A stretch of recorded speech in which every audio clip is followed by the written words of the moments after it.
everyone, here is how I made this cupcake dress. I have a separate video on how these little cupcakes were constructed, and I will link that down below. But this video is just going to cover how I constructed the garment. And as always, all the materials and timestamps are linked down below as well. So I used Children's Corner Louise pattern for the bodice of this dress, but another bodice pattern would have worked fine too. And I did 2 of each cut on the fold. So like 2 of the front cut on the fold, 2 of the back cut on the fold, and join them at the shoulder seams. And this method is what I like to refer to as the bodice ring method. I'm sure there's a better name for it, and I by no means invented it. I do love the method though. You'll have your front pieces across from each other as well as your back pieces across from each other, and then you can fold your front pieces onto themselves, and your back pieces have this lovely little fold down the center back, and I just think it's a lovely smart method. So from there I drafted up a collar pattern, and don't worry, it's not that hard. I just traced the neckline from my bodice. So I marked where I wanted the back of the collar to end, like how far away from the back center fold, and then I marked how long I wanted the collar in both the back and front. Do not pick him up. Okay. Audrey, you can't have Henry because you picked him up. Okay, where was I?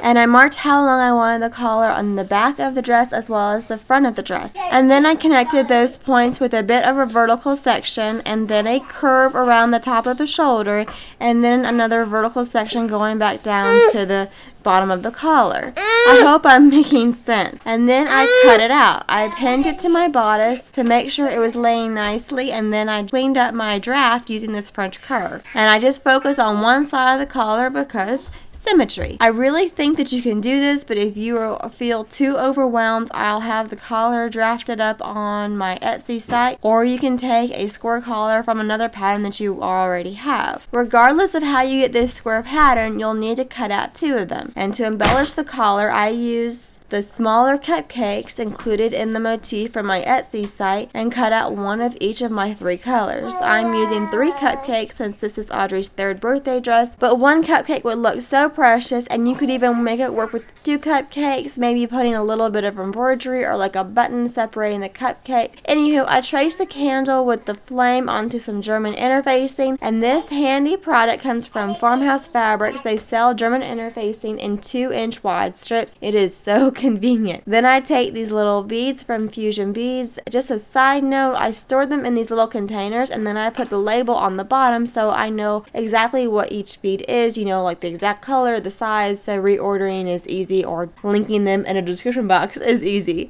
And then I use some DMC 50 weight thread, and I sew the beads to fill in this shape. It's not a perfect science, but I do 2 beads on each row going up the candlestick, and then I kind of angle the beads to show some flow to the flame. Like I said, it's not perfect, but overall I'm happy with it. The nice thing about doing this on interfacing is that you can cut it around it, and then it just sticks to itself when you iron it. So I start folding down the peak first of the flame, and then I iron that into place. And don't worry about the bottom section of the candle, since it's going to be hidden by the cupcake, and you'll see what I mean in a second. So I sew the bottom of the cupcake to the collar first using the whip stitch, and then I sew that top icing section of the cupcake, like the bottom area. And when I get to the top area of the icing section, I slide the candle into the cupcake, and I just tack the bottom of the candle into place for now, and I continue to sew the rest of the icing section of the cupcake down.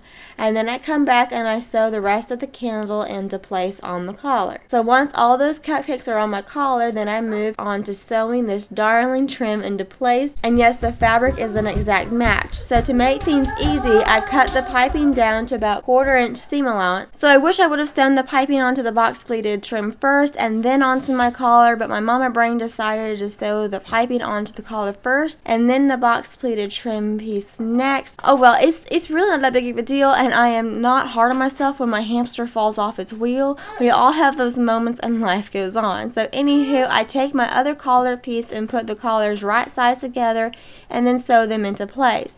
And then I trim off the corners of the collar and turn the collar right sides out and gave everything a really good ironing. And yes, I know my box pleated trim is not absolutely perfect. It's a little bit wonky, but like I said, it's just these things happen. I didn't notice until it was too late to correct it, and I'm just moving on with life. So then I pinned my collar neckline to the bodice neckline, just one layer of the bodice, and then I base around, that into place, and then I fold the bodice lining onto the assembly and sew the whole thing together around the neckline. And then I sew around those armholes, being careful not to catch the collar into those seams. And finally, I clip those curves, trim the corners off, and turn the bodice right sides out by reaching through the front of the bodice, grabbing a hold of the back of the bodice, and pulling the back of the bodice through the front. I love this technique. It's just sleek. And then I finish everything up by giving it a really good ironing.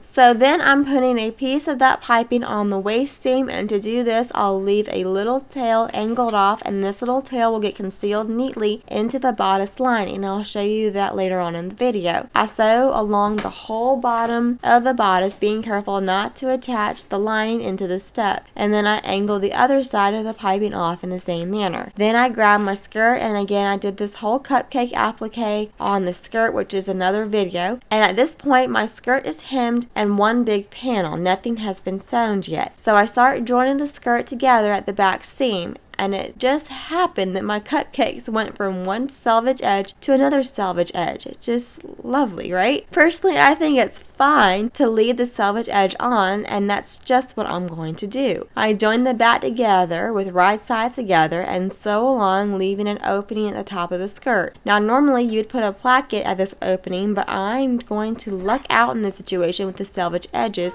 and I'll show how it comes together in a second. So next I put 2 rows of gather stitches around the waist of that skirt, and then I gather up the skirt until it fits the bodice. So since I'm keeping my selvage edges in this case, I'm going to turn the right side under and then keep the left side flat, no turning there. And that's how this dress will close. And I think it's perfectly fine, especially when working with nice fabrics, since their selvage edges are usually quite nice. I sewed the skirt to the bodice around my waistline, and then my dress was mainly done. I ironed the bodice lining edge under about 1/2 inch, and this is going to conceal that waist seam as well as those piping edges as I mentioned earlier. They will get tucked up between the bodice lining and the bodice fabric, and I'll sew the lining down by hand using those machine stitches from that waist seam. And once I add buttons to the back, my dress was done. I hope this video was helpful. If y'all have any questions, please leave them down in the comments below, and I will do my best to answer them. And as always, I appreciate y'all for watching, and I hope to catch y'all next time.